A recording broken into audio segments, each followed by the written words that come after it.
அப்பா, நீர் விளம்பின வேத வார்த்தையின் மூலமாக எங்களோடு மகிமைப்படும்படி, எங்களை ஆண்டவரே ஆசீர்வதிக்கும்படி, இந்த வசனத்தின் மூலமாய் நீர் எங்களை போஷித்து ஆண்டவரே ஆசீர்வதித்து அனுப்பும்படிக்கு நாங்கள் ஊக்கமாய் ஜெபிக்கிறோம். இந்த வார்த்தைகள் எங்களுக்கு மிகுந்த ஆசீர்வாதமாக இருப்பதாக, இன்னும் ஆழமான சத்தியத்தை அப்பா உடைய வருகை குறித்து நாங்கள் தியானிக்க, அதனால ஆயத்தப்பட ஆண்டவரே நீர் எங்களுக்கு கிருபை செய்யும்படிக்கு நாங்கள் ஊக்கமாய் ஜெபிக்கிறோம். திருச்சபை ஆசீர்வதியும், அநேக புதிய ஆத்மாக்களை கொண்டு வார். இந்த திருச்சபையின் போதகரை, குடும்பத்தை ஆசீர்வதியும் ஆண்டவரே. நாலா பக்கமும் பொறாமையின் கண்களுக்கு திஷ்டி தோஷங்கள், வன்கண்கள், பிசாசின் கிரியைகளுக்கு நீங்களாக்கி நீரே இந்த திருச்சபையுடைய இரத்த கோட்டைகளை மறைத்து பாதுகாத்துக் கொள்ளும்படிக்கு நாங்கள் ஊக்கமாய் ஜெபிக்கிறோம். Praise the lord, praise the lord, praise the lord, praise the lord. Hallelujah. தொடர்ந்து நடத்துங்க, என்னோடு பேசும், எங்கள் அனைவரோடும் பேசும். இயேசுவின் நாமத்தில் ஜெபிக்கிறோம், ஸ்தோத்தரிக்கிறோம் எங்கள் அருமை பிதாவே. எல்லாரும் சத்தமா ஆமென் அப்படி சொல்லணும். இயேசுவின் நாமத்தில் ஜெபிக்கிறோம் பிதாவே என்று ஜெபிக்கிறவர்கள் யார் ஜெபம் பண்ணி முடித்தாலும், அது போதகராக இருந்தாலும், வருகின்ற புதிய ஊழியராக இருந்தாலும், இல்லை குடும்ப ஜெபத்தில் யார் ஜெபம் பண்ணி முடித்தாலும், அங்கே இருக்கிற அனைவரும் என்ன சொல்ல வேண்டும்? ஆமென். நீங்க எல்லாம் அமைதியா இருக்கிறீங்களா? கிறிஸ்துவ தானே? இப்போ இயேசுவின் நாமத்தில் ஜெபிக்கிறோம் பிதாவே, ஆமென். எல்லாம் சொன்னீங்களா? இப்போ ஃபைனல் ஃபைனல். இயேசுவின் நாமத்தில் ஜெபிக்கிறோம் பிதாவே, ஆமென். பரிசுத்த வேதத்தில் இருக்கிறது. ஆமென் என்றால் அப்படியே ஆக கடவுது என்று அர்த்தமா. இன்னொன்று ஜெபம் முடிந்தது என்றும் அர்த்தமா. ஒரு சிலர் ஜெபம் பண்ணி முடிச்ச பிறகு கூட கண்ணை மூடிக்கினே இருப்பாங்க. கண்ணை திறந்து தெளிவா பாருங்க. பிரசங்கம் பண்றப்போ ஊழியக்காரரை கவனிக்கணும், பார்க்கணும், அவர் என்ன பேசுறாருன்னு கவனிக்கணும். குனிஞ்சிக்கிறது, அப்பதான் எழுதுறது. நான் தான் சொன்னேன், நோட்டு பேனாலாம் எடுத்துன்னு எழுதிட்டு உடனே கவனிக்கணும். ஒரு சிலர் அப்பதான் நான் வருகை பற்றி பேசினு இருப்பேன், அவங்க பைபிள் எடுத்து வேற சாப்டர் படிச்சுன்னு இருப்பாங்க. ரொம்ப சீரியஸா நிறைய இடத்துல பார்த்துருக்குறோம். அது நல்ல ஆவியே கிடையாது. ஊழியக்காரர் ஒரு சப்ஜெக்ட்ல பேசிக்கிட்டு இருந்தா அவரை கவனிக்கணும். அவர் சொல்ற இன்ஸ் மட்டும் எழுதலாம், தப்பு இல்லை. ஆனா அவர் பிரசங்கம் பண்ணி முடிக்கிற வரைக்கும் தானியேல் தீர்க்கதரிசி புத்தகத்தை எடுத்து படிச்சு முடிச்சுட்டு போவாங்க. அப்ப அவங்க வரவே தேவையில்லை. அப்படியே பட்டவங்க சர்ச்சுக்கு வர தேவை. அதெல்லாம் ஒரு ஆவி, அடங்காத கீழ்ப்படியாத ஆவிகள், பிரசங்கத்தை கேட்க மறுக்கிற, கர்த்தருடைய வார்த்தைக்கு செவிகொடாமல் அல்லது அந்த ஊழியரை அலட்சியம் பண்ணுகிற ஆவிகள். அது நிறைய இடத்துல நான் பார்த்துருக்கிறேன். அதனால தான் அதை நான் இங்கே சேர்க்கிறேன் பாயிண்ட்ல. அவங்க எடுத்து படிச்சுன்னு இருப்பாங்க, வேற எதுனா படிச்சுன்னு இருப்பாங்க, இல்லை கீர்த்தனை பாமால புக் எடுத்து பார்த்துன்னு இருப்பாங்க. அது பயங்கரமான தப்பு. ரட்சிக்கப்பட்டும் இந்த மாதிரி கிறுக்கு மாதிரி இருக்கக்கூடாது. அதனால தான் அப்பப்போ சில பாயிண்ட் சொல்றது. கர்த்தர் நல்லவர், அவர் கிருபை என்றும் உள்ளது. அல்லேலூயா. சரி, இப்போ விறுவிறுப்பா வேகமா இயேசு வருகை பற்றி எல்லா வசனங்கள் கொடுக்கப்பட்ட நேரத்தில் உங்களுக்கு ரொம்ப 3 மணி நேரம் பேச வேண்டியதை 3/4 மணி நேரத்தில் புகுத்த விரும்புகிறேன். 1 தெசலோனிக்கேயர் 4ஆம் அதிகாரம், 1 தெசலோனிக்கேயர் 4ஆம் அதிகாரம் 16, 17, 18 எடுத்தவங்க சத்தமா படிக்கலாம். நல்ல குரல் வளம் இருக்கிறவங்க நல்ல சத்தமா படிக்கணும். 1 தெசலோனிக்கேயர் 4, 16, 17, 18.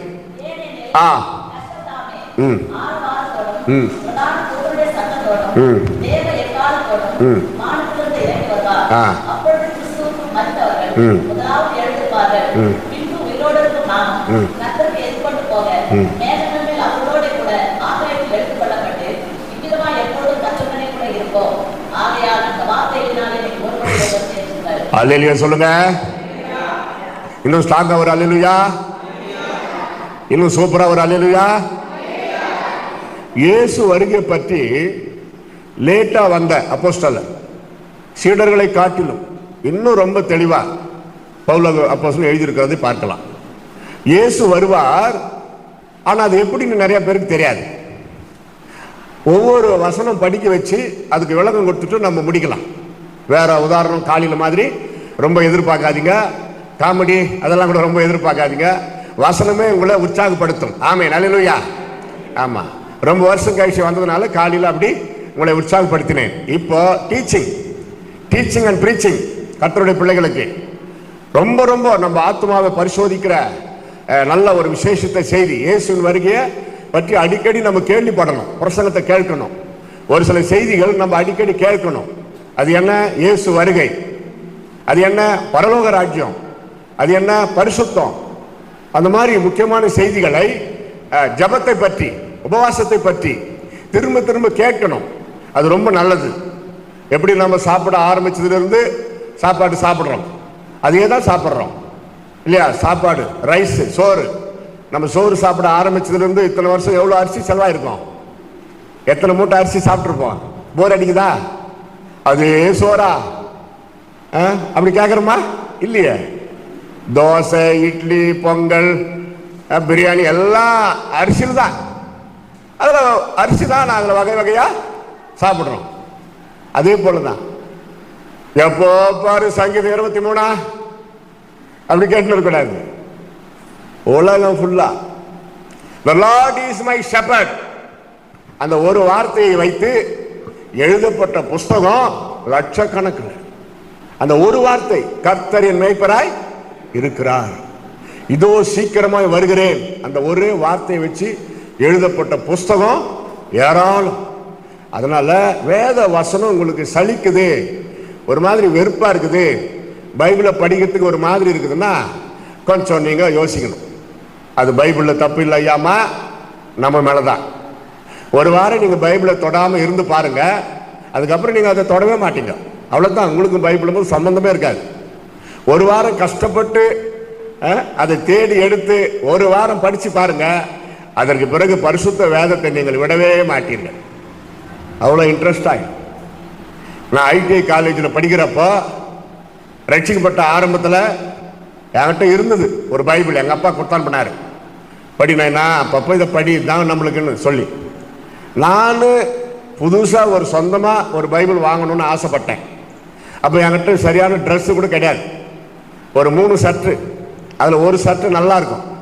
அதை மேலே என் ஃப்ரெண்டுக்கு கண்ணு, எப்போ பாரு டே பவுலு அந்த சர்ட்டு எனக்கு கொடுத்துட்றேன், நான் பணம் தரானுவான். என்கிட்ட இருக்கிறது அந்த ஒன்று தாண்டா உருப்படியா, அத்தனை சர்ச்சுக்கெல்லாம் போட்டுன்னு வரேன், கொடுக்க முடியாதுன்னு. ஒரு நாள் வந்தது, அதை துவைச்சி ஸ்பெஷலாக அயன் பண்ணி அவனுக்கு விற்றேன். 10 ரூபா, அந்த காலத்தில் 10 ரூபாய்க்கு விற்று அது மட்டும் ஒரு 5 ரூபா போட்டு கொண்டு போய் புது பைபிள் ஒன்று வாங்கினேன். என் சர்ட்டை விற்று ஒரு புது பைபிள் வாங்கினேன். அந்த பைபிளை கொண்டு வந்து நான் படிக்க படிக்க படிக்க படிக்க படிக்க படிக்க படிக்க 6 தடவை திரும்ப திரும்ப என் உள்ளமெல்லாம் பரவசம் அடைந்தது. அல்லேலூயா. அதுக்கப்புறம் எத்தனையோ முறை படிச்சிருக்கலாம். வேதம் அது கடக்க முடியாத ஒரு கடல். ஏசப்பா பேசினாரு, ஒரு பைபிள் வாங்கிறதுக்கு மகனே உன் சர்ட்டை விற்றா அல்லவா, இனி உன் வாழ்க்கையில் பைபிளுக்கும் பஞ்சம் வராது, ட்ரெஸ்ஸுங்களுக்கும் பஞ்சம் வராது சொன்னாரு. அது அப்படியே நிறைவேற்றி கொண்டு வருகிறார். வருஷத்துக்கு ஒரு புது பைபிள் வாங்கிடுவேன். டேக்ஸ் பைபிள் வரைக்கும் வாங்கிடுவேன். 2000 ரூபாய் 3000 ரூபாய் பைபிள் வாங்கிறதுக்கு சிலர் விலை பேசுவாங்க, கணக்கு பார்த்துன்னு இருப்பாங்க. சீப் ரேட்டில் வாங்கடா நாயனா, 100 ரூபாய் 50 ரூபாய் 200 ரூபாயில் நல்ல பைபிள் மட்டும் நல்ல எல்லாம் ஒரே பைபிள் தான், வசனம் தான், பேப்பர் தான். என் உள்ள எப்படி இருக்குது அதை பார்க்குறாரு. அதுக்கு ஏற்ற மாதிரி ஆண்டவர் எல்லாம் ஆசீர்வாதம் எனக்கு தான் கொடுத்தாரு, வாக்கு தத்துவம். என் குடும்பத்துக்கே அதை நிறைவேற்றி வருகிறார். ட்ரெஸ்ஸுங்களுக்கு பஞ்சமே கிடையாது, பைபிளுக்கும் பஞ்சம் கிடையாது. அதனால வேத வார்த்தை, அந்த வார்த்தை ஒரு காலம் ஒழியாது. வானமும் பூமியும் ஒழிந்து போனாலும் என்னுடைய வார்த்தை ஒரு காலம் ஒழியாது. இயேசுவே சொன்னார். பாத்தீங்களா? வருவார் ஆரவாரத்தோடு, பிரதான தூதனுடைய எக்கால சத்தத்தோடு, தேவ மகிமையோடு. எவ்வளவு வரவேற்பு பாருங்க இயேசுநாதர் இங்க வர்றதுக்கு. இயேசு கிறிஸ்து சிலுவையில் அறையப்பட்டப்ப யாருமே அங்க இல்லை. பரிதாபமா அவர் தன்னுடைய ஜீவனை கொடுத்தார். ஆனா 2வது முறை வரப்போறாரு பாருங்களேன், சகல விதமான ஏற்பாடுகளோடு மேகங்களின் மேல் வருகிறார், கண்கள் யாவும் அவரை காணும். எப்படி யோசித்து பாருங்க. அது பகிரங்க வருகை. அதுக்கு முன்னாடி ஒரு முக்கியமான வருகை, ராப்சர் என்று சொல்வார்கள். அதுதான் எப்பனாலும் நடக்க போகுது. நான் பேசிக் கொண்டிருக்கிற இந்த நேரத்தில் கூட அது நடக்கலாம். ஒரு சிலர் சொல்வார்கள், அதெல்லாம் ஒன்றும் கிடையாது, இன்னும் சுவிசேஷம் நிறைய இடத்துல அறிவிக்கப்படலை, அதனால இயேசு இப்போ வரமாட்டாரு. அவன் இதுக்குன்னே சுவிசேஷம் அறிவிக்காத உக்காந்துக்கிறான் போலகுது. இயேசு சீக்கிரம் வரக்கூடாதுன்றதுக்காகவே அவன் சுவிசேஷம் அறிவிக்காத உக்காந்துருக்கிறான்னு நினைக்கிறேன். அப்படி இயேசு சொல்லலை. நினையாத நேரத்தில் மனுஷகுமாரன் திடீரென்று வருவார். சீக்கிரமா சுவிசேஷத்தை அறிவிங்கன்னு அவர் சொல்லி இருக்கிறாரு தவிர உலகமெல்லாம் சுவிசேஷம் அறிவிக்கப்பட்ட பிறகு முடிவு வரும் தான் சொல்லுகிறார். முடிவுக்கும் இயேசு வருகைக்கும் நிறைய கேப் இருக்குது. முடிவுக்கும், அதாவது இயேசுவின் வருகைக்கும் முடிவுக்கும் 1008 வருஷம் இருக்குது கேப்.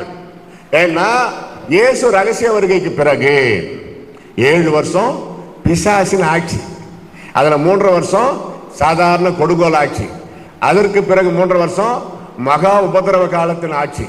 அதை தொடர்ந்தா இயேசுவே இந்த பூமியில வந்து 1000 ஆண்டு அரசாட்சி ஸ்தாபிப்பார். அப்ப 7 + 1000 எவ்வளோ? 1007 வருஷம். 1007 வருஷத்துக்கு அப்புறம் தான் உலகத்தின் முடிவு. உலகத்தின் முடிவு இப்ப கிடையாது. இப்பவே நடக்க வேண்டிய ஒரு நிகழ்ச்சி என்ன தெரியுமா?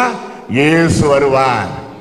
நினையாத நேரத்தில், எந்த நேரத்திலும், காலையிலோ மாலையிலோ மத்தியானத்திலோ நடுஇரவிலோ சாயங்காலத்தில் மணவாளன் இயேசு வருவார். சுவிசேஷம் சொல்லலன்னா அவர் வந்த பிறகு அது அவர் ஏற்பாடு பண்ணிக்குவார்.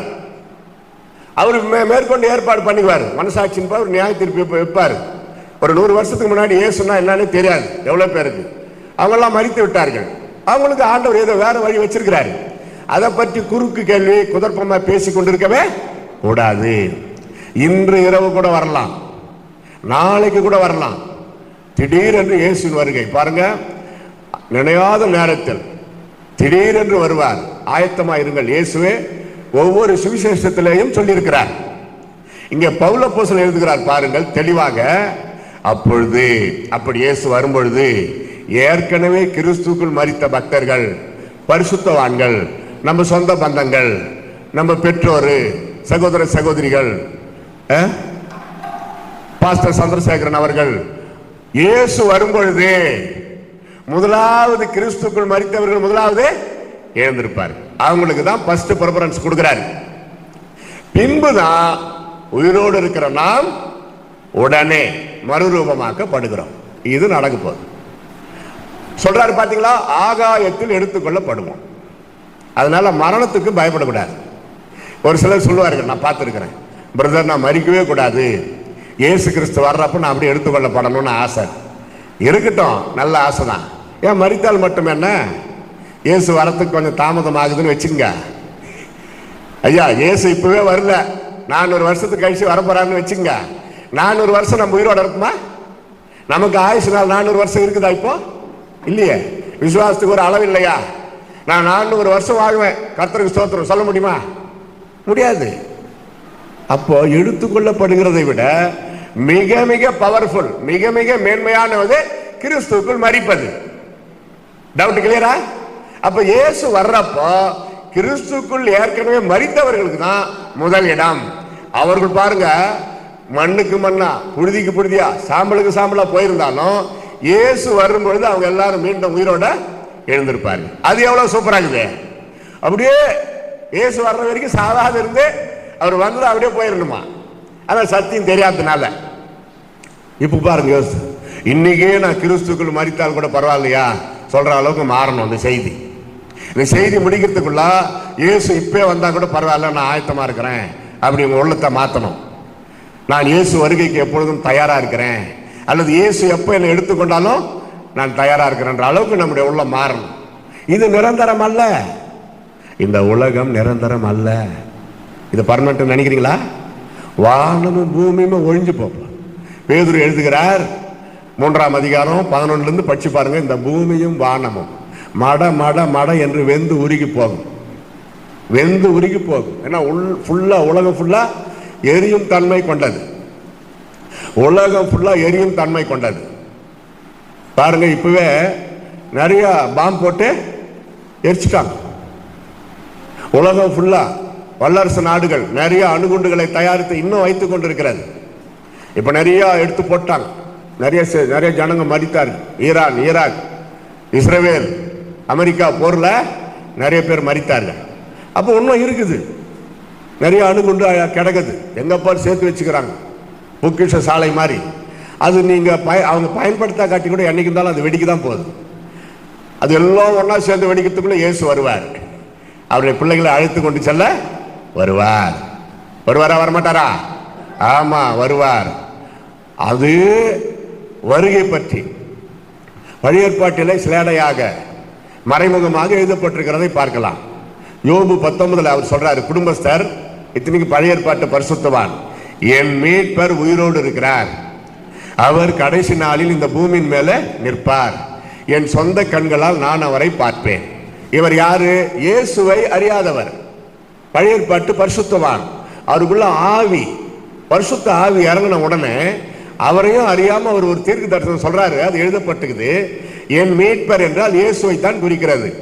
பிறப்பையும் சிலுவை மரணத்தையும் உயிர்த்தெழுதலையும் எல்லாம் கடந்து இயேசு வருகை பற்றி அவர் சிலேடையாக சொல்றார். அவர் பூமியின் மேல் நிற்பார், 1000 ஆண்டு அரசாட்சியை பற்றி பேசுறாரு. அவர் பழைய ஏற்பாட்டு பரிசுத்தவான்களுக்கு ஆன்மீக கண்கள் திறக்கப்பட்டது. அப்போ நமக்கு எப்படி திறந்திருக்கணும் பாருங்க. எப்போ இயேசு வருகைக்கு ஆயத்தமா இருக்கிறவர்கள் பாக்கியவான்கள். நீங்க சாப்பிடலாம், உங்க கடமைகளை செய்யலாம், குடும்பத்தை நடத்தலாம், விளையாடலாம், உங்க டியூட்டியை ஒழுங்கா செய்யலாம், எதையுமே தடை பண்ணக்கூடாது. இயேசு வரப்போறாருன்னு சாப்பிடாம தூங்காம உபாசம் போட்டு ஜெபமே பண்ணிருக்க கூடாது. யோசித்து பாருங்க. சிறுபிள்ளைத்தனமாகவும் இருக்கக்கூடாது. காலத்தை பார்த்தால் போதகராக இருக்க வேண்டிய நீங்கள் இன்னும் பாலையை குடிக்கிறவர்களா இருக்கிறீர்களே. இறைச்சியை சாப்பிட வேண்டிய நீங்கள் இன்னுமா பால், ரொட்டி, பிஸ்கெட்டு? அப்படின்னா என்ன அர்த்தம்? அது வளரணும் வளரணும் வளரணும். பிஸ்கெட்டு கிறிஸ்டினா இருக்கக்கூடாது, சாக்லேட்டு கிறிஸ்டினா இருக்கக்கூடாது. அர்த்தம் புரியும் என்று நினைக்கிறேன். அப்படி பார்க்கும் பொழுது வெளிப்படுத்தின விசேஷத்துலதான் இயேசு வருகை பற்றி நம்ம அதிகமா பார்க்கணும். திவ்ய வாசகனாகிய யோவானுக்கு வெளிப்படுத்தின விசேஷம். கான்ஸ்டான்டினோபிள் ராஜாவா இருந்தப்பதான் அந்த வெளிப்படுத்தின விசேஷம் பைபிள்ல இணைக்கப்பட்டது.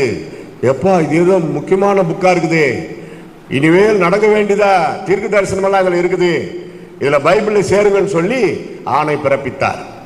உயிர்த்தெழுந்து இயேசு உயிர்த்தெழுந்து பரலோகம் போயிட்ட பிறகு மறுபடியும் அவரே வந்து யோவான் கிட்ட உட்கார்ந்து, நான் சொல்ல சொல்ல எல்லாத்தையும் எழுது, இனி காலம் சமீபமா இருக்குது, இனி காலம் செல்லாதுன்னு சொல்லி பத்மு தீவில திவ்ய வாசகனாகிய யோவானுக்கு இயேசு வெளிப்படுத்தின விசேஷம். விசேஷம்னா முக்கியமான புஸ்தகம்.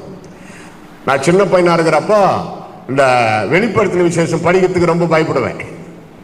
ஏன் தெரியுமா? 10 தலை, 20 கை, 30 மூக்கு, 40 நாக்கு, சமுத்திரத்திலிருந்து ஒரு மிருகம் ஏறி வர கண்டேன். பாதி ராத்திரில அந்த கனவு, அது கனவு மாதிரி வந்தா எப்படி இருக்கும்?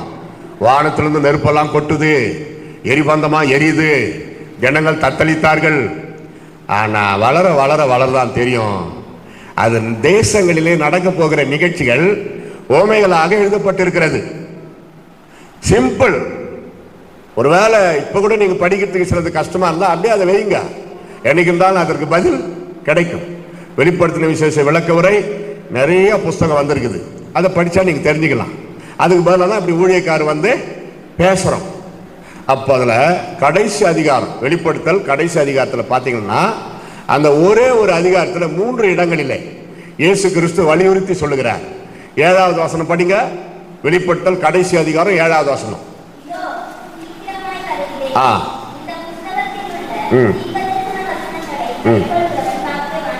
Price the lord. அல்லேலூயா. சத்தமா அல்லேலூயா. இது நம்முடைய சொந்த பக்தி விருத்திக்காக இயேசு கிறிஸ்து சொன்ன வார்த்தை. இதோ சீக்கிரமா வருகிறேன்னு சொல்லிட்டு அதே வசனத்துல ஒரு முக்கியமான காரியத்தை நமக்கு பிராக்டிக்கலா சொல்றார். நம்ம நினைக்கலாம் ஊழியம் செய்யறேன், நல்லது செய்யறேன், தான தர்மம் செய்யறேன், எல்லாமே ரைட்டு. ஆனா நமக்கு நாமே செய்யக்கூடிய ஒரு ஊழியம் என்று இருக்கிறது. அது என்ன? இந்த தீர்க்க தரிசன வசனத்தை கை கொள்ளுகிறவன் பாக்கியம். இது தீர்க்க தரிசனம். பரிசுத்த வேதம் சும்மா ஏதோ சயின்ஸ், ஏதோ நம்ம படிக்கிறதுக்கு நாவல் புஸ்தகம் மாதிரி எல்லாம் கிடையாது. ஒரு பக்கமும் ஒரு பேப்பரும் தீர்க்க தரிசனம். தீர்க்க தரிசனம் என்றால் என்ன? தீர்க்கமா தெளிவா சரியா சொல்றது தான் தீர்க்க தரிசனம். ஆனா இப்ப எங்க பாரு துருபதேசம் பெருகி விட்டது. நம்முடைய திருச்சபை சட்டம் உபதேசம் என்ன? பிதா, குமாரன், பரிசுத்த ஆவியானவர். கரெக்டா? பிதாவானவர் இயேசுவை அனுப்பினார். இயேசு உயிர்த்தெழுந்து பரலோகம் பண்ண பிறகு பரிசுத்த ஆவியானவரை அனுப்பினார். இனி வேற யாரும் கிடையாது. 3 பேர் தான். அதான் இயேசு வரப்போறாரு. இதுக்கு மேல 4வது நபர் யாரும் கிடையாது. நம்ம தான் அது. ஆவியும் மனவாட்டியும் வா என்கிறார்கள். ஆவியும் என்றால் பரிசுத்த ஆவியானவர், மனவாட்டினா நம்ம தான். இந்த 2 பேரும் சேர்ந்து தெருவில் நின்று கொண்டு, வாருங்கள், இயேசு உங்களை அழைக்கிறார், இயேசு உங்களுக்கு சமாதானம் சந்தோஷம் தருகிறார் என்று அழைக்கிறார்கள், கேட்கிறவனும் வா என்பானார். தெளிவா சொல்றார். அப்ப நம்ம கிறிஸ்தவங்க சும்மா இருக்கக்கூடாது, சுவிசேஷத்தை எப்படியாவது அறிவிக்கணும். இங்க பாருங்க, இந்த தீர்க்க தரிசன வசனங்களை கை கொள்ளுகிறவன். அப்ப என்ன அர்த்தம்? உதாரணமாக காலையில பைபிள் படிக்கிறீங்க, உங்களுக்கு இன்னும் ஒரு ரொட்டீனா வச்சிருக்கலாம். சிலர் புஸ்தகமா படிக்கலாம், சிலர் ஒரு 5 அதிகாரம் படிக்கலாம் டெய்லி, சிலர் ஒரே ஒரு அதிகாரம் கூட படிச்சுட்டு போகலாம். அதில் நான் தலையிடலை, அவங்களுடைய நேரத்தை பொறுத்தது. நான் மாணவனா காலேஜில் படிக்கிறப்போ ஸ்டான்லி, BYM ஸ்டான்லி, அப்போ ஃபுல் காஸ்பிள் யங்மேன் அசோசியேஷன் பேர், அப்புறம் பிளெஸிங் யூத் மிஷன் மாறினாங்க. அதில் அண்ணன் இருக்கிறார், பல தடவை உடம்பு சரியில்லாத கர்த்தர் அற்புதமாக காப்பாற்றி. ஸ்டான்லி அண்ணன் உலகம் ஃபுல்லாக தெரியும். அவர் எங்கள் ஹாஸ்டலுக்கு வந்து ஒரு முறை ஒரு டீச்சிங் கொடுத்தாரு. வாலிப பசங்களை நல்லா கவனிங்க, நீதிமொழிகளில் மொத்தம் 31 அதிகாரம் இருக்குது. ஒரு தேதிக்கு 1ஆம் தேதி முதல் அதிகாரம், 2ஆம் தேதி 2ஆம் அதிகாரம், அப்படி படிச்சிங்கன்னா உங்களுக்கு நல்லா இருக்குது இன்ட்ரெஸ்டாக. சில மாதங்கள் 30 தேதி தான் வருது இல்லையா, அன்னைக்கு 31ஆம் அதிகாரத்தையும் படிச்சிருங்க, சரியா போகுது. மற்ற அதிகாரங்கள் புஸ்தகம் நீங்கள் படிங்க, ஆனால் இதை மட்டும் தவறாமல் படிங்கன்னு. இன்னைக்கு வரைக்கும் நான் அதை கடைபிடிக்கிறேன், இப்போ வரைக்கும். அப்படி சிலர் படிக்கலாம், சிலர் ஏசியா தீர்க்கதரிசி புஸ்தகத்தை ஒரு 10 நாளில் படித்து முடிக்கலான்னு படிக்கலாம். எப்படி ஆனாலும் வேத வசனத்தை நீங்கள் படிக்கிறீங்க, அதில் எந்த டவுட்டும் இல்லை. அப்போ அதில் ஒரு வசனம் வருதுன்னு வச்சுங்க, அன்னைக்கு காலையில் படிக்கிறீங்க. என்ன படிக்கிறீங்க? பொய் நாவு கர்த்தருக்கு அருவருப்பு அப்படின்னு வருது. 2 மனு உம்மிடத்தில் கேட்கிறேன், மாயையும் பொய் வாசனையும் என்னை விட்டு தூரப்படுத்தும், அங்கே ஒன்று வருது நீதிமொழிகளில் 30. இப்படி பொய்யை பற்றி வேதாகமும் வன்மையாக கண்டிக்கிறது. இதை படிச்சிட்டீங்க, வேலைக்கு போறீங்க, சாயந்தரமா வீட்டுக்கு வரீங்க, அன்னைக்கு பொய் சொல்லாம இருந்தீங்களா? அதைத்தான் சொல்றார். இந்த தீர்க்க தரிசன வசனத்தை கை கொள்ளுகிறவன், அன்னைக்கு கை கொள்ள முடியலையா, அதுக்கு மனம் வருந்தி மன்னிப்பு கேட்டு சரிப்படுத்திக்கணும். பரிசுத்த ஆவியானவர் நாம் பரிசுத்தமாய் வாழ உதவி செய்கிறார். அதையும் சொல்லுங்க, அதையும் சொல்லுங்க. அப்படிதான் எல்லாமே தொட்டு பார்த்து, அங்க போய் உட்காந்து பார்த்து, அதுல தலையிட்டு பார்த்து அப்புறம் நான் விட்டுறேன், அதெல்லாம் வேண்டாம். நம்ம ஒன்றும் சூப்பர்மேன் கிடையாது, தேவ தூதர்கள் கிடையாது, மனிதர்கள் தான். எதுக்கு ஓடுன்றாரு? பண ஆசையை விட்டு ஓடு, இச்சையை விட்டு ஓடு, விபச்சார வேசித்தனத்தை விட்டு ஓடு. ஓட வேண்டியதுல ஓடு, நடக்க வேண்டியதுல நட, நிற்க வேண்டியதுல நில்லு. அதெல்லாம் தேவை. நான் பக்திமான், பரிசுத்தவான், எப்படியாப்பட்ட இடத்துல நானே கரெக்டா பரிசுத்தமா இருப்பேன்னு சொன்னவங்க நிறைய பேர் விழுந்துட்டாங்க.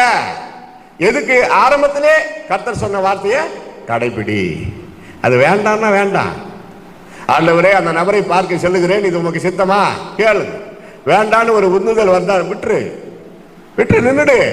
வீட்டில் சோத்திரம் பண்ணி ஜெபம் பண்ணிட்டு எல்லாம் சாப்பிட்டு ரெஸ்ட் எடு. எதுக்கு அனாவசியமா பாவத்தை நம்ம சேர்த்துக்கணும்? அதான் வசனத்தை கடைபிடிக்கிற பரிசுத்த வாழ்க்கை. அடுத்தது அதே அதிகாரத்தில் 12வது வசனம்,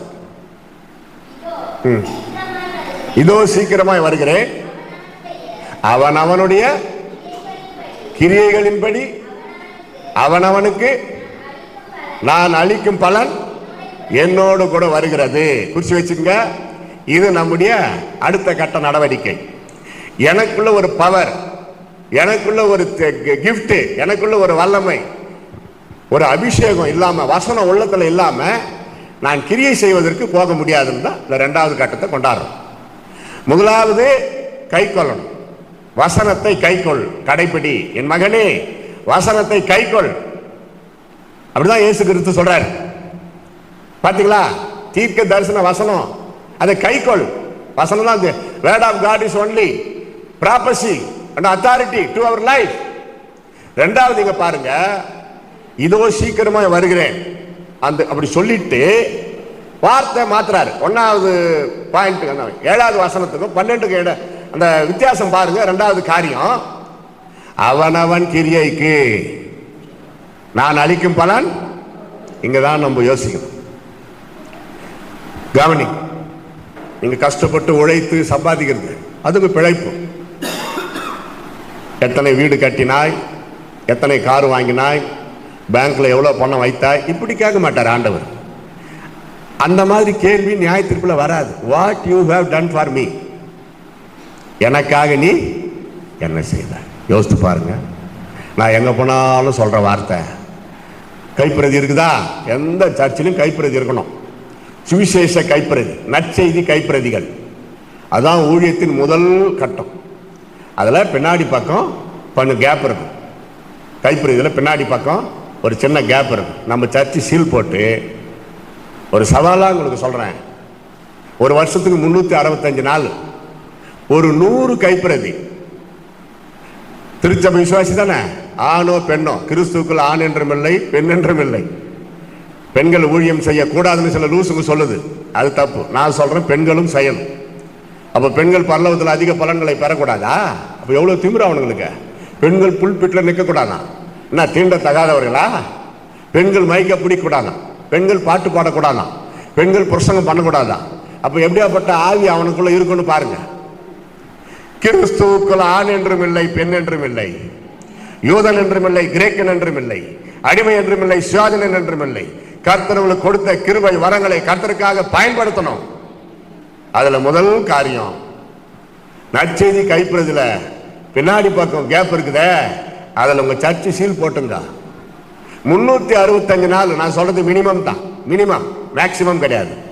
365 நாள்ல குறைந்தது ஒரு 100 கைப்பிரதி ஆகுது நம்ம திருச்சபை சீல் போட்டு எங்கேயாவது கொடுத்திருக்கிறீங்களா? சிந்தனைக்கு. அவனவன் கிரியைக்கு நான் அளிக்கும் பலன் என்னோடு வரும். நீ ஒன்றும் பேச வேண்டாம், அங்க யாருக்கிட்ட ஒன்றும் ஆர்குமெண்ட்டும் பண்ண வேண்டாம். பேசுகிற கிருபை தந்தால் பேசுங்க. ஏசு உங்களை நேசிக்கிறாரியா?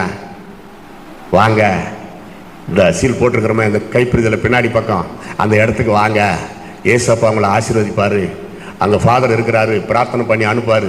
அவங்க பாணியில் கொஞ்ச நேரம் பேசிட்டு வரலாம். பேசுறதுக்கு ஒரு மாதிரி சங்கோச்சமா இருக்குது, வெக்கமா இருக்குது, பயமா இருக்குதுன்னா கவலையப்படாதீங்க. கைப்பிரதி கொடுத்துட்டு ஒரு ஸ்மைல் பண்ணிட்டு இதை படிங்க ஐயான்னு சொல்லிட்டு வாங்க. இது கூட செய்யலன்னா, உண்மையா சொல்றேன், இதை கூட ஒரு சர்ச்சை விசுவாசி செய்ய முடியலன்னா இதுக்கு மேல எவ்வளவு இருக்குது அதை செய்யவே முடியாது. அவனவன் கிரியைக்கு நான் அளிக்கும் பலன் இன்னும். எங்களுக்கெல்லாம் வயசாகிட்டே போதும். இதை கிரேஸ் பீரியட். நிக்கிறதுக்கு கர்த்தர் பலன் தந்து பேச வைக்கிறாரு, பேசணும். 20வது வயசுல நான் வந்தவன் இயேசு கிறிஸ்து ஊழியத்துக்கு. இன்னைக்கு வரைக்கும் அதே பலன், அதே கிருபை, அதே வாஞ்சை, அதே உற்சாகம், அதே வேகம் எல்லாம் இருக்குது. ஆனா மாம்சீகம் சில நேரத்தில் சரீரம் ஒத்துழைக்காம போயிடலாம். வாலிப பெண்களே, வாலிப பிள்ளைகளே, எனக்கு 2 பையன், ஒரு பையன் ஒரு பொண்ணு இருக்கிறாங்க வாலிபர்கள். அவங்களால முடிஞ்ச அளவு ஆண்டவருடைய ஊழியத்தை செய்யறாங்க. உங்களுக்கும் நான் அதான் சொல்றேன். உடம்புல பலன் இருக்குது, சாப்பிட்றோம், டியூட்டிக்கு போறோம், வரீங்க, நல்லா குளிங்க. ஒரு 20 கைப்பிரதி அன்னைக்கு ஒரு நாள் மட்டும் எடுத்து சர்ச்சு சீல் போட்டு கொண்டு போய் கொடுத்துட்டு வாங்க. சிலர் கிறிஸ்துவ பெற்றோருக்கு பிறந்த பிள்ளைகள் பார்த்துருக்கீங்களா? ஜிம்முக்கெல்லாம் போவாங்க. ஜிம்முக்கு தெரியாதா? ஜிம்முன்னா உடற்பயிற்சி கூடம். 10,000 ரூபாய் கட்டிட்டு ஒரு மிஷின் மேலே ஏறி, அதாவது ஒரே நாளில் 10,000, ஒரு மாசத்துக்கு ஒரு மிஷின் மேலே ஏறி நின்றுக்கிட்டு சுவிட்சு தட்டுறான், நடக்கிறான் நடக்கிறான் நடக்கிறான், அங்கேயே நடந்துக்கிறான்.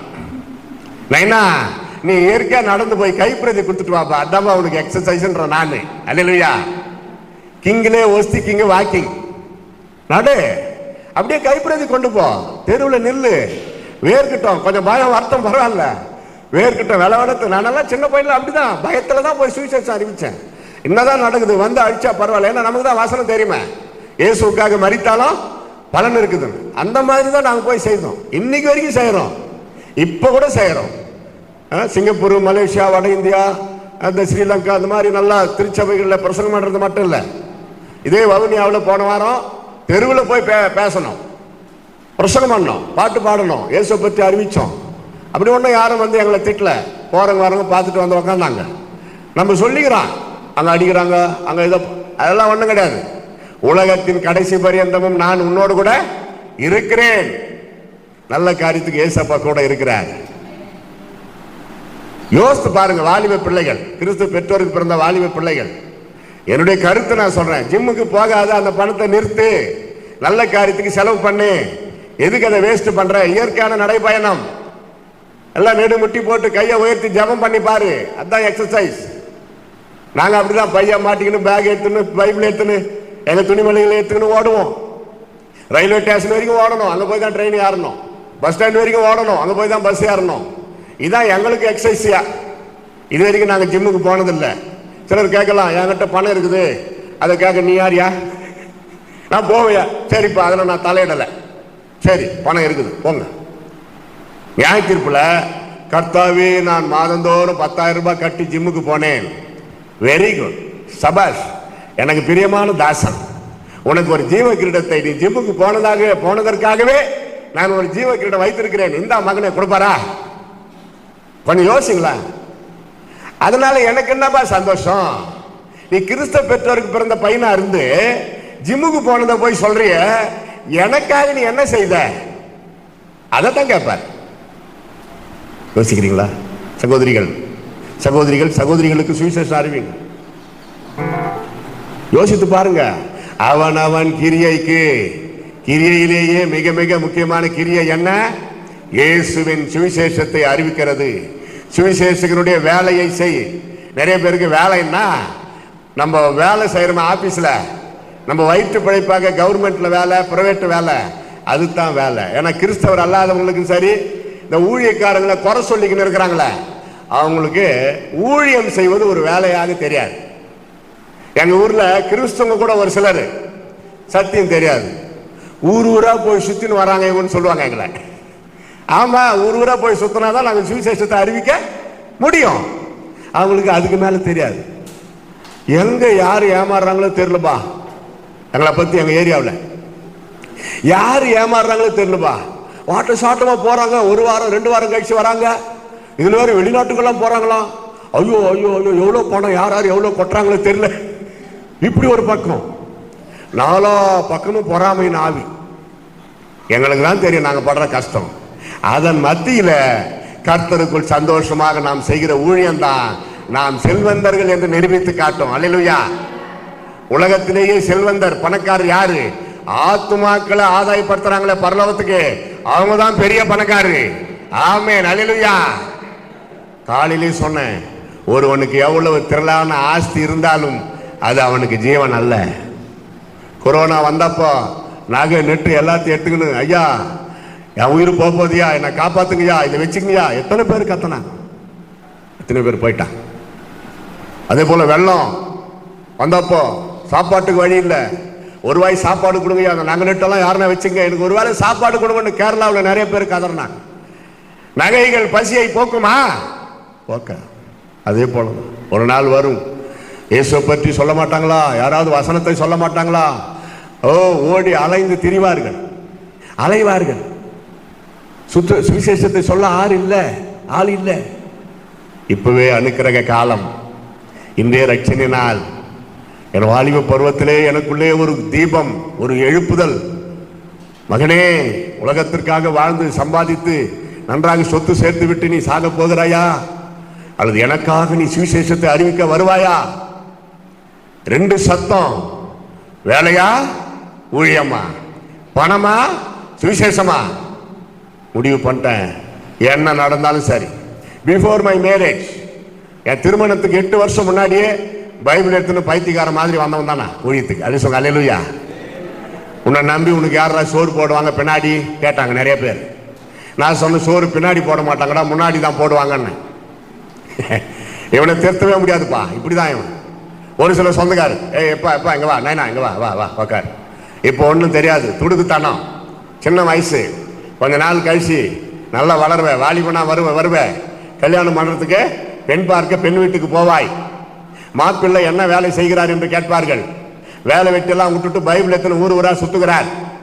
அப்படி சொன்னா, உன்னை நம்பி உனக்கு யாரா பொண்ணு கொடுப்பாருன்னு கேட்டாங்க. அப்படி கூட கேட்டாங்க சிலர். அவ்வளவு அன்பா என் மேல, பரிதாபப்படுறாங்களாம். அதெல்லாம் எனக்கு தெரியாது. ஏசப்பா என்ன ஊழியத்தை கூப்பிட்டார், அவ்வளவுதான் அப்படின்றவன். அந்த காலகட்டம் கல்யாணத்தை பற்றி யோசிச்சதே கிடையாது. இப்ப பிசாசு இப்படிதான், என்னமோ நம்ம மேல ரொம்ப அன்பா இருக்கிற மாதிரி சொந்தக்காரங்க உள்ளத்துல ஏவி விட்டு பேசுவாங்க. நீ படிச்ச படிப்புக்கு இப்படி எல்லாம் பைத்தியக்கார மாதிரி சுத்தினுக்கிறியா? நீ படிச்ச படிப்புக்கு எவ்வளவு கோட்டீஸ்வரன் ஆயிருக்கலாம், வெளிநாட்டுக்கு போய் சம்பாதிச்சிருக்கலாம். ரைட்டு தான், ஏசப்பா கூப்பிட்டாரு, அவ்வளவுதான் எனக்கு தெரியும். அவர் என்னை நடத்துவார். அவர்களுடைய தேவன் வயிறு, அவர்களுடைய தேவன் வயிறு. அப்ப நமக்கு தேவன் இயேசு. பெருந்தண்டிக்காரனா இருக்கிறவங்க ஊழியத்துக்கு வரத்துக்கு தயங்குவான். சாவதற்கும் துணிந்து வந்தவ பலர்ல நானும் வரேன். என்ன நடந்தாலும் சரி, ஏசப்பா ஊழியம் தான் அற்புதமா நடத்தினார். 1985 ஆண்டு ஜூன் மாதம் 5ஆம் தேதி எனக்கு திருமணம் நடந்தது.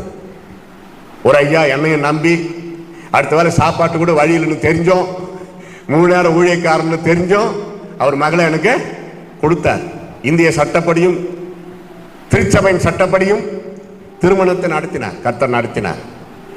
அவங்களும் நானும் இணைந்து வழக்கம் போல எங்க ஊழியத்தை நாங்கள் செய்து கொண்டிருக்கிறோம். அல்லேலூயா. அவ்வளவுதான். என்னையும் நம்பி எனக்கு பெண் கொடுத்தவர் யார் தெரியுமா? என்னுடைய மாமனார். சுலபமான கேள்விக்கு யோசிக்கிறீர்கள். பெண் கொடுத்தவர் தான் மாமனார். போன வருஷம் தான் ஜூலை 13ஆம் தேதி கர்த்தருக்குள் நித்திரை அடைந்தார். நாங்கள் வழக்கம் போல ஊழியத்தை செய்யறோம். ஆடம்பரம் அல்ல, வறுமை தரித்திரரும் அல்ல. ஆண்டவர் எங்கள் தேவைகளை அற்புதமாய் சந்திக்கிறார். எங்களுக்கு அதான் சேர்த்து வைக்கிறது, கொஞ்சம் சேவிங்ஸ் ஒன்றும். ஏசப்பா தான் எங்களுக்கு சேவிங்ஸ். அவர் அப்பப்போ எங்கள் தேவைகளை சந்திக்கிறார். அதிசயமா ஆச்சரியமாய் நடத்துகிறார். அப்படி விசுவாசத்தோடு தான் நம்ம ஊழியத்தை செய்யணும். முன்கூட்டிய பணத்தை வைத்துக் கொண்டு செய்கிறது அல்ல, விசுவாசத்தின் ஊழியம். மகனே மகளே, உன் காரியம் என்ன? ஆண்டவர் கேட்கிறார். இதோ சீக்கிரமாய் வருகிறேன், அவனவன் கிரியைக்கு நான் பலன் என்னோடு கூட வருகிறது. உங்கள் கணக்குக்கு பலன் பெருக வேண்டும். நன்றாக கவனிங்கள். அவங்களுக்கு தனித்தனியாக தான் அங்கே அவார்டு. கணவன் மனைவி ஒன்னா இங்க இருக்கிற மாதிரி அங்க கிடையாது. தெரியுமா உங்களுக்கு? கணவன் மனைவி 2 பேருமே பரலோகத்துக்கு போனாலும் அங்க 2 பேரும் கணவன் மனைவியாக வாழ முடியாது. சந்தோஷமான செய்தி. அதுல சொல்லுங்க, எவ்வளவு சந்தோஷம். திருநெல்வேலி பக்கம் கணவன் மனைவி பக்தி, ஆண்டவர் மேல ரொம்ப பக்தி, அன்பு. 2 பேரும் பரிசுத்தவான்கள், பரிசுத்தவாட்டி. 2 பேருமே பரலோகம் போனாலும் அவங்க 2 பேரும் அங்க கணவன் மனைவியா இருக்க முடியாதுன்னு அந்த பிரதருக்கு ஒரு உற்சாகம் வந்துருச்சு. ஒருத்தருக்கு அல்லேலூயா சொல்லிட்டாரு. கூட்டம் முடிஞ்சதும் வந்து கேட்டாரு, பிரதர் உண்மையா கணவன் மனைவி பரலோகம் போனா அங்க என் மனைவி கூட இருக்க மாட்டாங்களா? இருக்க மாட்டாங்கய்யா. ஒருவேளை என் கிட்ட வந்துட்டா எப்படின்னாரு. உள்ள பார்த்து சிரிப்பாங்க, பிரைஸ் தலாட் சொல்லுவாங்க, அல்லேலூயா சொல்லுவாங்க. அவங்களுக்குன்னு ஒரு இடம் இருக்குது பரலோகத்துல. பரலோகம் ஒரு பெரிய நாடு, பரலோகம் ஒரு தனி நாடு. அதை நீ நாடு திருமலை திரிகோணமலை. திரிகோணமலை மாதிரி இல்ல, இந்தியாவோட பெரிய நாடு பரலோகம். பரலோகம் ஒரு தனி நாடு, அதை நீ நாடு. நாடாவிட்டால் நரகத்தை நோக்கி ஓடு, அங்கே பெரும் பாடு. உனக்கு வறுமை கேடு, மீதி நீங்க பிக்கப் பண்ணிக்கங்க.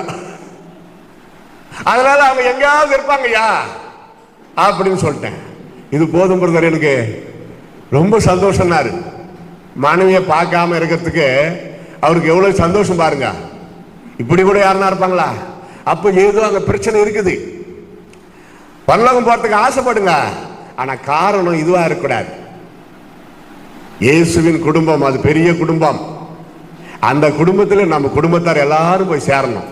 அவன் நம்ம கூட இருந்தான்னா, தள்ளி இருந்தான்னா, ரொம்ப தூரத்தில் இருந்தான்னா, நமக்கு ஆசை அதுதானே. எல்லாரும் ரட்சிக்கப்பட வேண்டும் என்று பிதாவானவர் சித்தமுள்ளவராய் இருக்கிறார். அல்லேலூயா. அதே வெளிப்படுத்தல் 22 கடைசி வசனத்துக்கு முன்னாடி பாருங்க.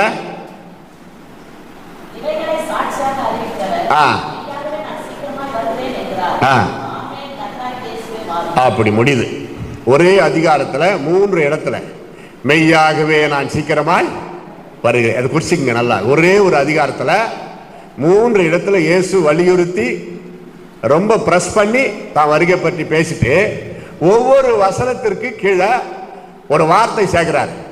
இந்த தீர்க்க தரிசன வசனங்களை கை கொள்ளுகிறவன் பாக்கியவான், அவனவன் கிரியைக்கு நான் அளிக்கும் பலன் என்னோடு கூட வருகிறது. இங்க பாருங்க, நம்ம பொறுப்புல விட்டார். இதோ நான் சீக்கிரமாய் வருகிறேன் என்கிறார். இவைகளை சாட்சியாக அறிவிக்கிறவர். சாட்சி, சாட்சி இல்லாத எதுவுமே எடுபடாது. எந்த ஒரு விசாரணையா இருக்கட்டும், கோர்ட்டில் கூட சரி, சாட்சி, அதுக்கு சாட்சி உண்டா கேட்குறாங்க. பார்த்தீங்களா? ஐயா அவன் தான் அந்த ஆளை கொலை பண்ணிட்டான். சாட்சி உண்டா? போட்டோ வீடியோ நீ கண்ணால பார்த்ததற்கு சாட்சி என்ன? அதை யாராவது ஒருத்தர் பார்த்திருக்கணும். இப்படியெல்லாம் இருக்குது. அதே போலதான் இயேசுவின் வருகை சாட்சியாக அறிவிக்கப்படுகிறது. என்ன தெரியுமா? இயேசு பிறப்பார். நடந்ததா? நடந்தது. இப்படிப்பட்ட இயேசு நமக்காக சிலுவையில் அறையப்படுவார். பல ஆண்டுகளுக்கு முன்னாடி சொன்னாங்க. இயேசு சிலுவையில் அறையப்படுறதுக்கு முன்னாடி அது நடந்தது. இப்படிப்பட்ட இயேசு 3ஆம் நாள் உயிரோடு எழுந்திருப்பார். பூமி அவரை வைத்திருக்காது. தீர்க்க தரிசனமாய் சொன்னார்கள் பக்தர்கள். நடந்தது. இவ்வளவும் நடந்திருக்க இயேசு மீண்டும் வருவார். நிறைவேறாமல் இருக்குமா? கட்டாயம் நிறைவேறும். இயேசு வரமாட்டார் என்று சொல்லுகிறார்களே ஒரு சில கூட்டங்கள், வெட்கப்பட்டு தலை குனிந்து கலங்கி புலம்பி அழுவார்கள். இப்ப நம்மளை வெட்கப்படுத்துறாங்க. நிறைய பேர் இல்ல வெட்கப்படுத்துறாங்க. இன்னும் ஆவியா வருது. ஆவியில இட்லி வேகுமான்றான். அவனுக்கு புத்தி எங்க போகுது? அந்த திண்டத்திலே தான் இருக்குது. இயேசு கிறிஸ்து வருகிறார். நீங்கள் நம்பினாலும் நம்பாவிட்டாலும் இயேசு வருகிறார். சொல்லுங்க மற்றவங்களுக்கு. துன்மார்களுக்கு ஐயோ என்று கர்த்தர் சொல்லுகிறார். மதிகேடனே உனக்கு ஐயோ என்று கர்த்தர் சொல்லுகிறார். எச்சரிப்பின் செய்தியை கேட்க மாட்டாயா? இயேசு வருகிறார் என்று நீங்கள் மற்றவர்களுக்கு சொல்லுங்கள். நீ நம்பினாலும் சரி நம்பாவிட்டாலும் சரி இயேசு வரப்போறார் தலைவரே அப்படி சொல்லுங்க மற்றவங்க. நீங்க எல்லாம் கர்த்தருடைய பிள்ளைகள். நீங்க மற்றவங்களுக்கு சொல்றதுக்காக உங்களுக்கு சொல்லிக் கொடுக்குறேன். பயப்படவே கூடாது. அடுத்த தடவை நாங்க வர்றதுக்குள்ள புதிய ஆத்துமாக்கள் குறைஞ்சது ஒரு 200 பேர் இந்த திருச்சபையில இருக்கணும். விசுவாசிக்கிறீங்களா? எக்ஸ்ட்ரா இருக்கணும். நீங்க இல்ல, மேற்கொண்டு எக்ஸ்ட்ரா இருக்கணும். விசுவாசிக்கிறீங்களா? ஆமென். விசுவாசித்தால் ஆமென் சொல்லுங்கள். ஆமென். கஷ்டமா தெரியுதா? தெரியக்கூடாது. ஒரு விசுவாசி ஒரு வருஷத்துக்கு குறைஞ்சது 2 புது ஆத்மா நயம் காட்டி பயல் காட்டி சனிக்கிழமை சாயந்தரமா அவங்களை அவங்க வீட்டுக்கு வர வச்சு அவங்களுக்கு சாப்பாடு போட்டு தூங்க வச்சு ஞாயிறு காலை ஆராதனைக்கு இங்க கொண்டு வாங்க. சுலபமான வழி சொல்றேன். டெக்னிக்கலா வாயா வந்து பாருங்க. அவங்களுக்கு கர்த்தருங்க பேசுவார். ஆண்டவர் உணர்த்துவார், பேசுவார், சுகமாக்கிடுவார், விசுவாசம் தான் தொத்திடுவார். அவங்களுக்கே தெரியும். அம்மா நீ என்னை கூப்பிட்டு ரொம்ப சந்தோஷமா, அடுத்த வாரம் கூட நான் வரேன் அப்படின்வாங்க. நம்மளே வரமாட்டாங்க. என்னத்துக்காக ரட்சிக்கப்பட மாட்டா அவளா? ஐயோ ஐயோ ஐயோ அதெல்லாம் வராது. நம்மளே அப்படி எப்படியாப்பட்ட துன்மார்க்கரையும் இயேசு ரட்சிக்க வல்லவராய் இருக்கிறாரே. ஆத்ம பாரம் இல்லாத கிறிஸ்துவங்களா நாம் இருக்கவே கூடாது. ஐயா ஆண்டவருக்கு என்னையா பாரம்? அவருக்கு என்ன மனைவியா, பிள்ளைகளா? என்ன பாரம்? சொத்தா? ஒரே ஒரு பாரம் எங்க ஏசப்பாக்கு. நம்ம ஏசப்பாக்கு என்ன பாரம்? ஒரே ஒரு பாரம், ஆத்ம பாரம். சொல்லுங்க எல்லாரும். ஆமா, அந்த ஆத்ம பாரம் யாராருக்கிட்ட இருக்குதோ அவங்க மேல ஏசப்பா ரொம்ப பிரியப்படுவார். அவங்களோட சேர்ந்து அவரும் அழுவார். ஆத்மாக்களுக்காக பாதுகாத்துல நீங்க எழுந்து அழுது ஜெபம் பண்ணி பாருங்க. உங்களோட சேர்ந்து அவரும் ஆத்மாக்களுக்காக அழுவார். அப்ப எவ்வளவு ஃப்ரெண்ட் ஆகிறாரு இயேசு. நம்ம கூட சேர்ந்து எவ்வளவு ஃப்ரெண்ட் ஆகிறார். இயேசுக்கு நண்பரா மாறணுமா? ஆத்மாக்களுக்காக அழுது ஜெபம் பண்ணுங்க. நண்பர்களுக்கு சொல்லுங்க, வெட்கப்படவே கூடாது. என் வசனத்தை குறித்து, என்னை குறித்து எவன் ஒருவன் வெட்கப்படுகிறானோ அவனை குறித்து நானும் வெட்கப்படுவேன். யாராவது உங்களுக்கு விரோதமா பேசியிருந்தா மன்னிச்சிருங்க. ஆண்டவரே நானும் மன்னிக்கிறேன், நீரும் மன்னிச்சிருங்க சொல்லணும். மன்னியுங்கள். யாரும் மனசுல கசப்பா வச்சுன்னு இருக்க கூடாது. யார் மேல கோபமா இருக்குதா? கூட்டம் முடிச்சதும் 1/2 கிலோ ஸ்வீட்டு 1/2 கிலோ கேக்கு வாங்கிட்டு போய் அவங்கள போய் பார்த்து கொடுத்துட்டு வாங்க. ஐயா அவங்களுக்கு இப்போ சுகரு, அவங்களுக்கு சக்கரை வியாதி, 1 கிலோ பாவக்காய் வாங்கி போய் கொடுத்துட்டு வாங்க. ரொம்ப நேசிப்பாங்க அவங்கள. ஏம்மா என் மேலதாம்மா தப்பு, நீ வந்துட்டு என்ன பார்க்கறதுக்கு உடைப்பார். அவங்க உள்ளத்தை உடைப்பார். மன்னிப்பு கேட்க நீங்கள் முந்திக் கொள்ளுங்கள். பிராக்டிகலா கடைபிடிச்சு பாருங்க. ஆண்டவர் உங்களை கனம் பண்ணுவார். அந்த குறையோடு பரலோகம் போக முடியாது. காணிக்கை அங்க ஒரு மூலையில வச்சுட்டு முதல்ல உன் சகோதரனோட ஒப்புரவாகிட்டு அப்புறம் வந்து நீ காணிக்கை செலுத்து. இல்லைன்னா உன் காணிக்கை ஏற்றுக்கொள்ளப்படாது. நீ உண்டில காணிக்கை பெட்டில போட்டு போலாம். கர்த்தர்கிட்ட அது சேராது. கர்த்தர் இடத்துல அது போய் சேராது. அது வந்து கணக்கிலே வராது. யோசித்து பாருங்க. மன்னிக்காத கடைசி முடிக்கிறது. மன்னிக்காத யார் மேலேயாவது கசப்பு இருந்தா இன்னைக்கு அதை ஒப்புரவாங்க, இன்னைக்கு சரி பண்ணுங்க. நிறைய பேர் கசப்பு, மற்றவங்க மேல கசப்பு, வைராக்கியம், சொந்த சகோதரன் மேல, சொந்த சகோதரி மேல, அண்ணன் தம்பிங்க கசப்பு, வைராக்கியம், கோபம், அப்பா அம்மா மேல. யோசித்து பாருங்க, ரைட்டா இது? இதுல பரலோகம் போக முடியுமா இப்படி வச்சுக்கிட்டு? What is the fifth commandment? What is the fifth commandment in God's 10 commandments? 10 கட்டளைகளில் 5ஆம் கட்டளை என்ன? Honor your father and your mother. Or you give honor or put a hot stone upon them. கனம் பண்றீங்களா, கனமான கல்லுத்திக்கு போடுறீங்களான்னு இங்கிலீஷ்ல கேட்டேன். நீ பேசாத, நீ வாய மூடு. அப்பா அம்மா பார்த்து சொல்லாதீங்க ஐயா, வேண்டாம், அப்படி ஒரு மாதிரி முறைக்க கூடாது. சரிங்கப்பா, உன் தகப்பன் போதகத்தை தள்ளாது, உன் தாயின் அறிவுரையை கேள். இல்லைன்னா பரலோகம் போக முடியாது. இந்த ஒரு தப்புக்கே பரலோகம் போக முடியாதுயா. நீ எப்படியாப்பட்ட நீதிமானா இருந்தா கூட யோசித்துப்பா. மன்னிக்கணும், எந்த தவறு குறையா இருந்தாலும் மன்னிக்கணும். பிள்ளைகளுக்கு நீங்களே சாபம் போடாதீங்க, உங்களுக்கு தான் பிரச்சனை. நீங்க பெற்றெடுத்த பிள்ளைகள் தானே, குறைகள் இருக்கும். நீங்க பெற்றெடுத்த உங்க பிள்ளைகள் அன்புல தான் அவங்கள திருத்தணும். தாய் தகப்பன் தங்கள் பிள்ளைகளை நேசிக்கணும், சாபம் போடக்கூடாது. பாருங்க, சிலுவையில் அறையப்படுறதுக்கு முன்னாடி இயேசு இதை சொல்லி முடிக்கலாம். ஏன்னா எனக்கு பேசுறதுக்கு ஆசை. நாளைக்கு காலையில 4 மணி வரைக்கும் சட்டம்னு ஒன்று இருக்குத, இந்த நேரத்துக்கு முடிக்கணும்னு அந்த சட்டத்துக்கு கீழ்ப்படியணும். என்ன சொன்னாரு? இரவு முழுசும் அவருக்கு தண்ணி கொடுக்கல, இரவு முழுசும் இயேசுக்கு சாப்பாடு கொடுக்கல. விசாரணை, ராத்திரி எல்லாம் விசாரணை. அண்ணா அண்ணா உங்க அண்ணா இல்ல, அண்ணான்னு ஒரு ஆளு நியாயாதிபதி விசாரிக்கிறான். காய்பா, அப்புறம் ஆரியர் சங்கம், சனகரிப்பு சங்கம், அது ஒரு டீம் விசாரிக்கிறாங்க இயேசுவை நைட்டெல்லாம். அப்புறம் பிலாத்து, அப்புறம் ஏரோது, அப்புறம் மீண்டும் பிலாத்து. 6 பேர் விசாரணைக்கு அப்புறம் பிலாத்து என்ன பண்றான்? சிலுவை மரணத்துக்கு ஒப்பு கொடுத்துட்டான். சரி, முடிச்சிடுறேன். சிலுவையில் தொங்குறார் இயேசு. முதல் வார்த்தை என்ன சொன்னார்? பிதாவே, இவர்களுக்கு மன்னியும், தாங்கள் செய்கிறது இன்னதென்று அறியாது இருக்கிறார்கள். நியாயம் விசாரணை பண்ணானுங்களே, அங்கிருந்து சேர்த்து தான் அங்கே பாவ மன்னிப்பு கேட்டார் பிதா கிட்ட. படுபாவீங்களே, என்ன அடிச்சு சிலுவையில் தூக்கி நிற்க வச்சுட்டீங்களே, நாளான்னைக்கு இருக்குதுரா உங்களுக்கு அப்படின்னா பயமுறுத்தினாரா? இல்லையே. ஏன்னா உயிர் தெழுந்து போறாருன்னு அவருக்கே தெரியும். இயேசு உயிர் தெழுந்து போறது அவருக்கு நல்லா தெரியும். சீடர்களுக்கு சொல்லியிருக்கிறார் பாருங்க முன்கூட்டியே. ஆனாலும் அவர் பாடுபடும் பொழுது பயமுறுத்தாமல் அமைதியா இருந்தார். சிலுவையில் ஆணி அடிக்கிறானே, அடிடா, எவ்வளவு அடிக்கிறேன் அடி, நாளான்னைக்கு இருக்குதுறாங்க, வீட்டை தேடி நான் வர்றேன்டான்னு சொன்னாரா? அவர் இறங்கி ஓடி போய் பல்டேஷன் ஓடி போய் அவர் என்னமோ சொல்றாரு, திட்டுறாரு, பயமாகுதுன்னு இருப்பான். வேத வாக்கு நிறைவேறத்தக்கதாக இயேசு அமைதியாக இருந்தார். கையை தட்டு.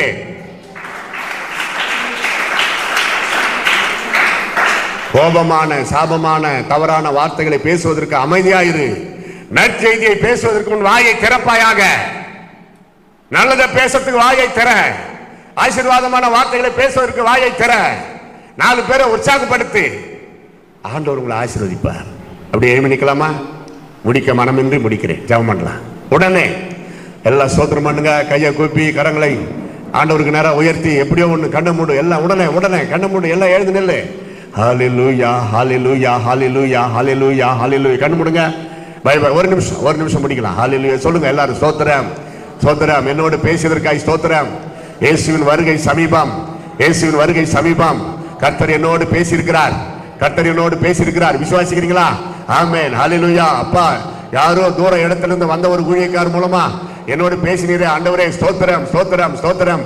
என் தவறுகளை, குறைகளை நீர் உணர்த்தி காட்டினீரே, ஸ்தோத்திரம், ஸ்தோத்திரம். சொல்லுங்க, ஸ்தோத்திரம். இனி பரிசுத்தமாய் வாழ்வேன், இனியும் தொடர்ந்து உமக்காக வாழ்வேன். ஆண்டவரே, உமக்காக நான் எதையாவது செய்வேன். சின்ன காரியமோ பெரிய காரியமோ என் ஆண்டவர் இயேசுக்கு பிரியமான காரியங்களை நான் செய்வேன். என்னோடு கூட இயேசு பேசினார், பேசினார், பேசினார். அல்லேலூயா, அல்லேலூயா, அல்லேலூயா, அல்லேலூயா. இயேசு ராகா பாபா டுதா ரிகபல பரவாந்தரபி. கரங்களை தட்டி கர்த்தரை ஸ்தோத்திரம் பண்ணு. ஆமென், ஆமென். ஏ ராதிகபே அச ரகபா உபர குரிகி ரிதரக பலபர காந்தரபி. glory, glory, glory, glory, glory, glory, glory. இன்னும் கொஞ்சம், இன்னும் கொஞ்சம், இன்னும் கொஞ்சம். நிரப்புங்க, நிரப்புங்க, நிரப்புங்க, நிரப்புங்க, நிரப்புங்க.